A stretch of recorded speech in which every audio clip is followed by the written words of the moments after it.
Hey everyone, welcome to CLAT point and let's start आज का the Hindu news discussion. सबसे पहले देखिए, अगर आप क्लैट, एलेट, एनएलसेट, एमएससीटी, ओलेट इन सब की प्रिपरेशन कर रहे हैं तो एक बार जरूर आप हमारी वेबसाइट या ऐप को डिस्क्रिप्शन में जाके चेक करिएगा। बहुत ही डिटेल में इन अलग अलग एग्जाम्स के कोर्सेज हमारे यहाँ अवेलेबल हैं जिसमें आप इनरोल कर सकते हैं। If you are seeking for personal mentorship that is there. अगर आपको मॉक टेस्ट चाहिए वो वहाँ पे इंक्लूडेड है। अगर आपको सिर्फ हमसे बुक्स परचेज करनी है तो वो वहाँ पे अवेलेबल है। आप इन सभी कोर्सेज की डिटेल हमारे कोर्सेज की हमारे ऐप या वेबसाइट से जाके ले सकते हैं। अगर आपको कोई डाउट फंसता है तो आप हमारी टीम को कॉन्टैक्ट करके भी इन कोर्सेज की जानकारी ले सकते हैं। आगे बढ़ते हैं। सबसे पहले देखिए, आज का जो पहला आर्टिकल है उस पर हम आए। उससे पहले एक चीज़ और है कि अभी हिंदू जो है मैं स्टूडियो से नहीं ले रहा हूँ। एक्चुअली मेरा एंकल ट्विस्ट हो गया था लास्ट वीक, तो अभी खड़े नहीं हो पा रहा हूँ बहुत देर, तो इसी वजह से हिंदू आपको इस सेशन में मिल रहा है। बट आज कुछ हद तक ठीक है। अभी उस पर प्लास्टर लगा था तो वो आज हटेगा। तो इफ़ इट गोज़ वेल तो मैं मंडे से पूरी कोशिश करूंगा कि सेशन आपके लिए स्टूडियो से लें, जिससे आपको थोड़ा और बेटर इंटरेक्शन का फीलिंग आए। चलिए, तो पहला आर्टिकल है अपोजिशन सीक्स हाई कोर्ट जज इम्पीचमेंट।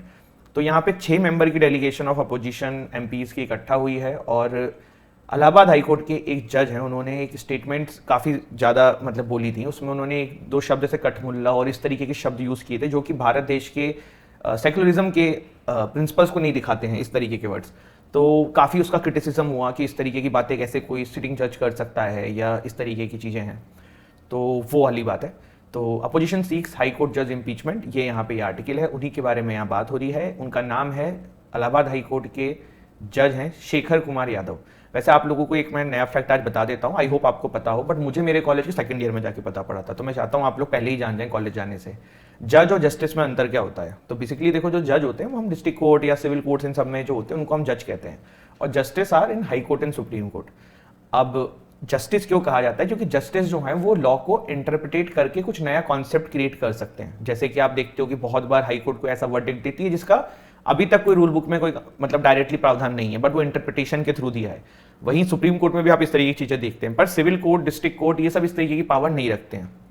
बहुत बार ना मैं डिस्ट्रिक्ट जब कहीं ऐसे जाता हूँ तो मैं डिस्ट्रिक्ट कोर्ट्स में, तो वहाँ पे जजेस की गाड़ी के ऊपर ना वो लोग न्यायाधीश लिख लेते हैं। इंग्लिश में जज लिखते हैं, नीचे जो है न्यायाधीश लिख देते हैं, जो कि बिल्कुल गलत है, तो वो नहीं होना चाहिए। तो वैसा है। चलिए, इसके बाद आगे बढ़ते हैं अगला आर्टिकल की तरफ। Allu Arjun held released on bail. तो ये एक आर्टिकल जो है काफ़ी अभी न्यूज़ में चल रहा है, तो इसको भी देख लेते हैं।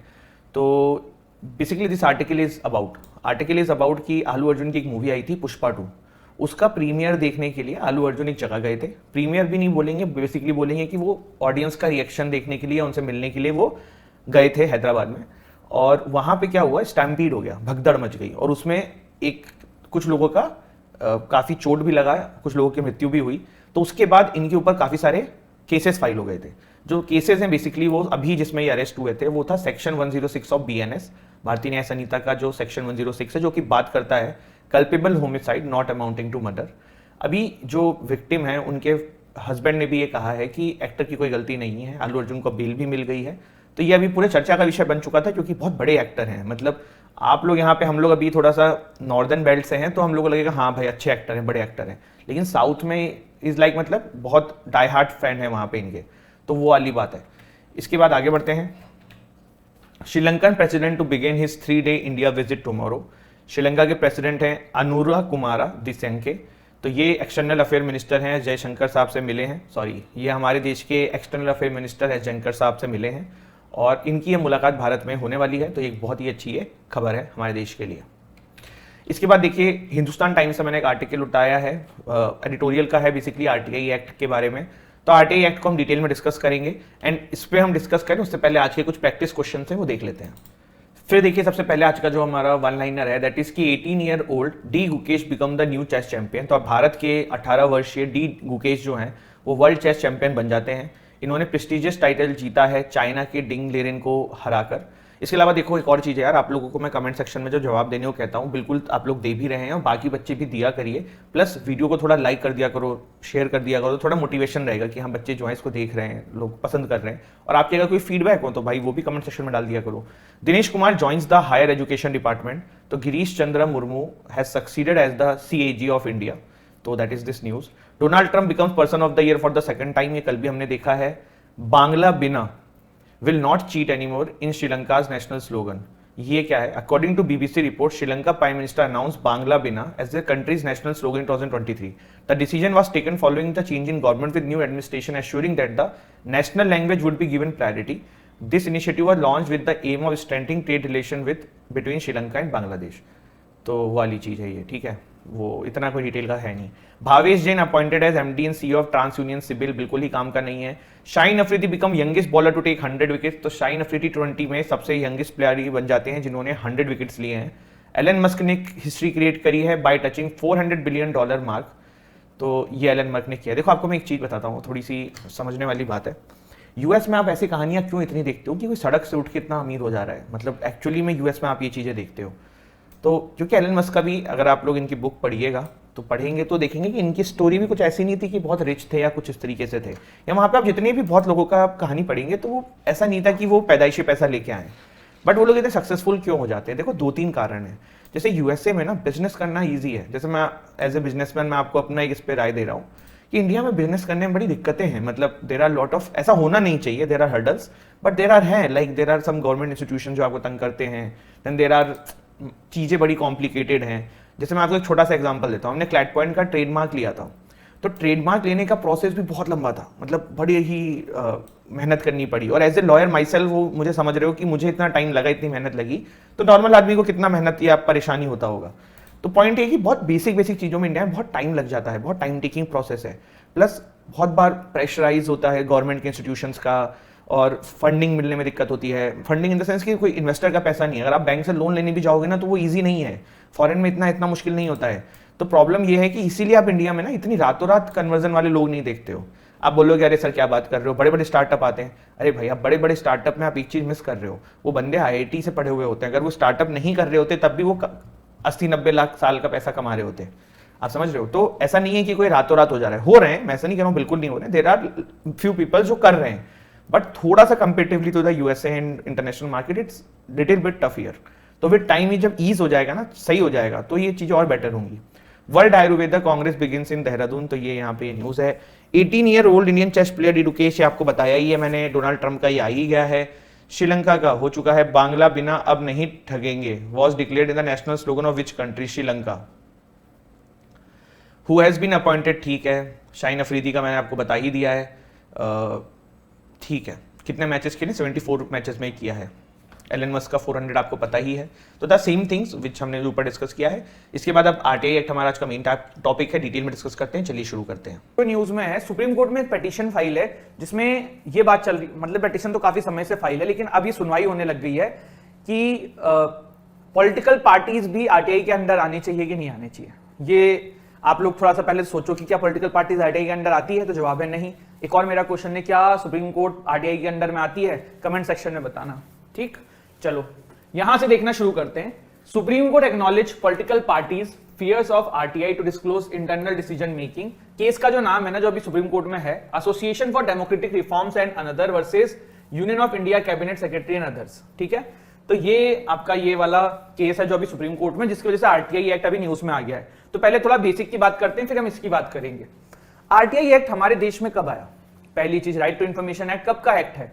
पहली चीज. दूसरी चीज, क्यों आया? ठीक है, तो सिंपल सी बात है. पहले क्या होता था, 2004 से पहले की बात बताता हूं मैं आपको. होता क्या था कि कोई भी गवर्नमेंट चीजें करती थी, गवर्नमेंट एम्प्लॉयज चीजें करते थे, आम आदमी उनसे जब जवाब मांगने जाता था तो उनको ठुकरा दिया जाता था, उनको मतलब ऐसे हटा दिया जाता था कि नहीं बताएंगे. और गवर्नमेंट एम्प्लॉय को क्या बोला जाता है? पब्लिक सर्वेंट, मतलब जनता का सर्वेंट. लेकिन वो बिहेव ऐसा करते थे कि भाई हमारी मर्जी, हम तानाशाह हैं. जैसे एक एग्जांपल ले लो, एक गांव है, वहां पे ये रोड बनी, ठीक है. अब भाई आपको पता है कि यार ये रोड हमसे बनी नहीं है. आप गए पूछने ठेकेदार से या जो भी पीडब्ल्यूडी वाले हैं, आप वहां गए, उन्होंने कहा भागो यहाँ से, हम नहीं बता रहे, हमने कहाँ पैसा खर्च किया, हम नहीं बता रहे, क्या कर लोगे? तो इन सब चीजों को रोकने के लिए आरटीआई एक्ट लाया गया, राइट टू इन्फॉर्मेशन एक्ट. इसके बाद क्या होता है कि भाई यहाँ पे इन जो जनता के प्रतिनिधि है ना, इनको आपको जवाब देना पड़ेगा. ये जो पब्लिक सर्वेंट है, इनको आपको जवाब देना पड़ेगा कि यार ऐसी ऐसी चीज है, हमने इतना पैसा यहाँ लोकेट किया, हमने इतना पैसा यहाँ लोकेट किया. तो ये वाली चीज है. जैसे कि जुडिशरी की देखो क्या होता है, मुझे क्लैट के तो कोई केसेस नहीं पता है, लेकिन जुडिशरी में बहुत सारे मेरे दोस्तों ने जो पेपर्स देते थे, उन्होंने आरटीआई डाल के अपनी कॉपी निकलवाई, पर पहले ऐसे कोई प्रोसेस नहीं होती थी. तो मे बी क्लैट में भी ये सब सिस्टम होता हो, लोग करते ही हो. तो टाइमली डिस्क्लोजर ऑफ इन्फो हो गया, आरटीआई का सबसे पहला रीजन। और दूसरा, इसने एम्पावर किया है सिटीजन्स को। सिटीजन्स के पास एक पावर दी है कि वो इन पब्लिक सर्वेंट से उत्तर मांग सकते हैं, आंसरेबल कर सकते हैं कि भाई आपने ऐसा क्यों नहीं किया, जवाब दीजिए, आपने यहाँ पे कितने रुपए खर्च किए। अगर यह 1 करोड़ रुपए आए थे सड़क को बनाने के लिए, तो आपने वो 1 करोड़ रुपए कहाँ खर्च कर दिए। ठीक है। और भी कुछ चीजें हैं, जैसे कि disclosure on their organisation, function and structure, power and duties of its officers and employees, financial information, procedure. ये क्या है कि आप क्या क्या इन्फो मांग सकते हो आरटीआई के अंदर में। ठीक है। तो तेरे ऑर्गेनाइजेशन के ऊपर डिस्क्लोजर, फंक्शन स्ट्रक्चर के ऊपर, power and duties of its officer and employees, financial information आप मांग सकते हो, procedure followed in the decision making process including channels of supervision, accountability etcetera among others. But there are some exception also in RTI act. कौन से section में मिलते हैं RTI act के? सेक्शन 8 के अंदर आपको काफी सारे एक्सेप्शन भी मिलेंगे जो आरटीआई के अंदर में नहीं कवर होंगे। देखो, सारे याद करने की जरूरत नहीं, एक बार पढ़ लेते हैं, मे बी आपको रीड कर लेना तो आपको याद रहे। वरना सबसे ज्यादा जो एक चीज रहती है इसमें, सोवेनिटी, सिक्योरिटी, नेशनल सिक्योरिटी, इन सब चीजों के ऊपर एक्सेप्शन है। आप आर्मी से कुछ मांगोगे, आर्मी नहीं देगी, क्योंकि नेशनल सिक्योरिटी का मामला है। ठीक है। The disclosure of information, sorry, the disclosure of information can prejudicially affect sovereignty और इंटीग्रिटी ऑफ इंडिया, तब आपको नहीं मिलेगी। Security, strategic, scientific, economic interest of the state, अब आप डीआरडीओ से मांग लो, कुछ इसरो से कुछ मांग लो, वो लीक होगी तो पब्लिक में बात फैल जाएगी, दूसरे कंट्री वाले चुरा लेंगे। रिलेशन विद फॉरेन स्टेट से related, incitement of an offence. ठीक है। इसके अलावा forbidden to be published by any court of law, disclosure of which में कॉन्स्टिट्यूट कंटेम्प्ट ऑफ कोर्ट, तब भी नहीं मिलेगा। ट्रेड सीक्रेट होंगे, आप भाई हल्दीराम से कह लो कि तुम्हारी भुजिया कैसे बनती है, हाइपोथेटिकल बता रहा हूं, हल्दीराम तो प्राइवेट बॉडी हो गई, लेकिन समझ रहे हो ट्रेड सीक्रेट का मतलब क्या होता है, तो वो आप मांग लो। इस तरीके से और भी कुछ चीजें हैं, लेकिन मेन आपकी ये आपको ये ध्यान रखना है, प्लस सेक्शन का नाम ध्यान रखना। ये एक्सेप्शन आपको कहां मिलते हैं? सारे के सारे सेक्शन 8 के अंदर मिलते हैं। ठीक है। अब देखो, आरटीआई एक्ट के कुछ और भी फीचर्स हैं जो देख लिए जाए। सबसे पहले एक है पब्लिक इंफॉर्मेशन ऑफिसर, हर ऑर्गेनाइजेशन में होगा। क्या नाम है इनका? Public information officer. इनका क्या काम होगा? जो आरटीआई डलेगी वो इन्हीं पे डलेगी, फिर यही पूरा डेटा कलेक्ट करके रिप्लाई करेंगे। ठीक है। सब हाइपोथेटिकली समझा रहा हूं मैं आपको, जिससे सब समझ में आ जाए आपको। ठीक है। फिर एक सेंट्रल इंफॉर्मेशन कमीशन होगी और एक होगी स्टेट इंफॉर्मेशन कमीशन।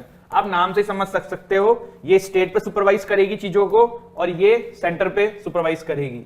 अब आपने जैसे कोई आरटीआई डाली, ठीक है, मान लो एक स्टूडेंट है जिसका नाम है नंदिनी।